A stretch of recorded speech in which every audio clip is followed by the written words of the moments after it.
mga mamimiss mo with this project na ginawa?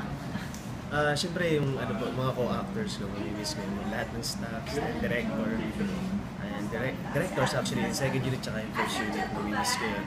Yung banding kasi namin for 6 months kami nag-taping, siyempre nakapag-build kami ng samahan. Usually, pag may mga birthday sa makain kami, or kahit wala, nagdadala si Tita Shir Valdez ng kalan. So, luto-luto lang kami ron. At the same time, yung story mismo, kasi yung character ko bilang si Elmo, bilang 6 months ko siyang binabasa yung character niya, inaaral yung character niya. Siyempre, isa yun sa mga mamimiss ko. Siyempre, yung pag-handle sa akin yung director skill. Ano yung mga dapat nilang abangan dito sa last week ng show?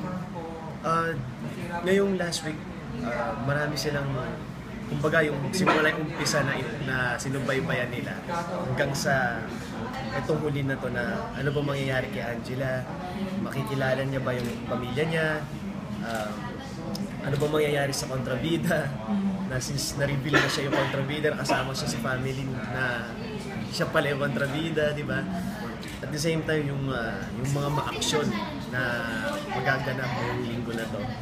At marami pa kung sino ba magkakatuluyan, si Calvin ba o si Calvin ba, si Angela o si Elmo tsaka si Angela. So, sobrang pinagandaan tong ending na to at umaabot nga kami ng usually in 3 a.m. para sa mga scene na ginawa namin dito sa Gamay Family. So, abangan po nila yan. Talagang maganda. Ano yung mga things na na-discover mo working with Bea since isa ka sa mga leading maya dito sa show na? Si Bea, alam, yung pag-memorize sa script, like meron kami isang eksena na monologue halos siya kasi magdadasal, and parang revise yun. Na-discover ko sabi ko, grabe pala ito mag-memorize.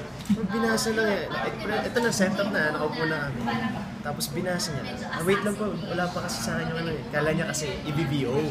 Kasi dasal, di ba? Kailangan mo ito sabihin, sabi ni Direk Rano. Tapos binasa niya. Okay na po. Tapos iiyak pa siya noong time. So bumili pa ako sa kanya sa work niya na yun, sa paano niyang ginawa yun. Sabi ko, very professional, magaling na artista. Mabilis mag-memorize, mabilis sumugot ng emosyon. So Bea Binelis, Bea Binelis.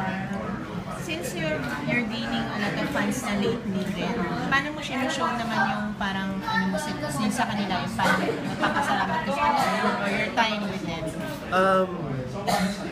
Usually every week, pagka free ako, ay pag-uusap ako sa kanila sa Twitter kasi